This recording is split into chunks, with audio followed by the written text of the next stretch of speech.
Dalam Bapa dan Putra dan Roh Kudus. Amin. Allah Bapa di surga, kami mengucap syukur dan terima kasih bahwa kami boleh memiliki Tuhan yang sungguh berdaya guna, Tuhan yang sungguh peduli dan care, yang memperhatikan memelihara hidup kami, sekecil apapun, karena kami anak dari seorang Allah yang bernama Bapa, Putra dan Roh Kudus. Bantu kami ya Bapa untuk menyelami, memahami, dan menerima anugerah kebapaan dan keputraan dalam diri kami. Terpujilah namamu kini dan sepanjang segala masa. Amin. Para saudaraku terkasih dalam Kristus, bacaan pertama hari ini sekali lagi berkisah tentang bagaimana Yesus mengungkapkan relasi personalnya dengan Bapa. Seperti Bapa mencintai aku, kata Yesus, demikian pun Bapa mencintai kamu. Kata-kata ini sangat powerful. Karena apa? Karena cinta Bapa kepada Putra tak akan pernah sirna. Seorang Bapa yang sayang kepada anaknya, menyatu dengan anaknya. Dan anaknya dikirim ke dunia untuk menyatakan siapa Bapa itu. Maka Yesus mengatakan, aku akan kembali kepada Bapa dan aku minta kepada Bapa supaya Bapa memberikan Roh Kudus kepada kita. Maka sungguh bangga kita sebagai orang Katolik, sungguh-sungguh bangga.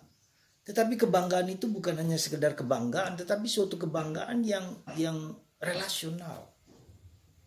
Ya, kita tidak cukup hanya mengimani Allah Tritunggal Maha Kudus setiap kali kita membuat tanda salib Bapa, Putra dan Roh Kudus. Bahkan saya memberikan suatu hal yang secara personal saya katakan, dalam nama dan kuasa Allah Tritunggal Maha Kudus, Bapa, Putra dan Roh Kudus. Dalam nama dan kuasa. Jadi saudaraku terkasih, sekecil apapun ketika kita membuat tanda salib Bapa, Putra dan Roh Kudus, itu adalah pewahyuan nama yang diwahyukan Yesus tentang Bapanya kepada kita semua.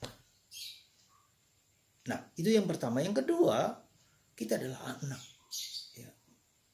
Seorang anak tak pernah akan ditelantarkan oleh Bapa dan ibunya. Ketika Bapa menelantarkan dan anaknya, maka dosanya Bapa berkelipatan. Dan itu akan terus kena kepada Bapa. Jadi seorang anak tak pernah ditelantarkan oleh bapaknya. Maka Yesus mengatakan, seorang anak yang meminta telur tak mungkin akan dikasih ular oleh bapaknya. Itulah betapa dalam, betapa kaya, betapa luhur, betapa mulia Allah itu. Tetapi bukan hanya itu, Allah yang dekat, yang imanen. Bukan hanya yang transenden, yang tinggi. Memang Allah besar, agung, mulia, akbar dan seterusnya. Tapi dia juga yang sangat personal. Coba Anda bayangkan, coba Anda alami. Maka pada hari-hari ini dengan Roh Kudus, novena Roh Kudus, hari ketiga kita diajak untuk memahami, menyelami dan mohon supaya Roh Kudus itu ya, sungguh membuat kita menjadi bangga, menjadi mewartakan, menjadi pewarta, menjadi rasul, menjadi orang yang bersemangat. Ketika kita tidak bersemangat dalam iman, itu ada sesuatu yang kurang tepat dalam hidup kita. Kebahagiaan, sukacita, entusiasme, entheos, Allah yang hadir dalam diri kita. Maka ketika iman kita adalah iman yang tidak bersemangat, tidak bergairah, yang apa aja seperti itu, sebetulnya itu bukan sesuatu yang, ada sesuatu yang keliru, yang kurang tepat dalam pengalaman hidup batin kita.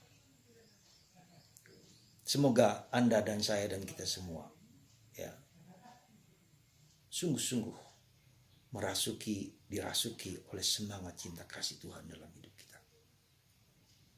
Anda dan saya adalah anak. Seperti Bapa mencintai Putra Yesus, demikian pun Bapa mencintai kita, aku. Maka Yesus adalah saudara kita. Ya, maka harus ada semangat. Harus ada bergairah. Di saat yang menderita sekalipun harus ada gairah. Karena kita punya Allah yang luar biasa.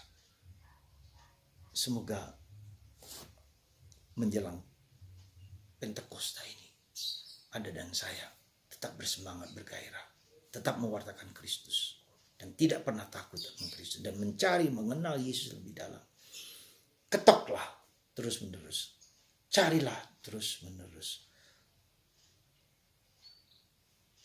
Mintalah terus menerus. Sampai Tuhan sendiri menyatakan itu kepada kita dengan penuh ketegasan. Ketika kita dalam kebutuhan berteriak menyembah Tuhan, Tuhan akan menjawabnya pada hari itu juga. Dan itu dalam Mazmur. Ketika kita minta dengan penuh keyakinan, dan Tuhan tidak pernah tidak menolak, tidak bisa menolak permintaan karena anak kepada Bapa. Tuhan memberkati Anda dan penuh semangat mencari Tuhan Yesus Allah dimanapun berada, juga di dalam hati kita. Jangan sampai Dia yang hening hadir di sini, ya tinggal di sini yang tidak menguatkan kita. Semoga Tuhan memberkati Anda semua dalam nama Bapa dan Putra dan Roh Kudus. Amin.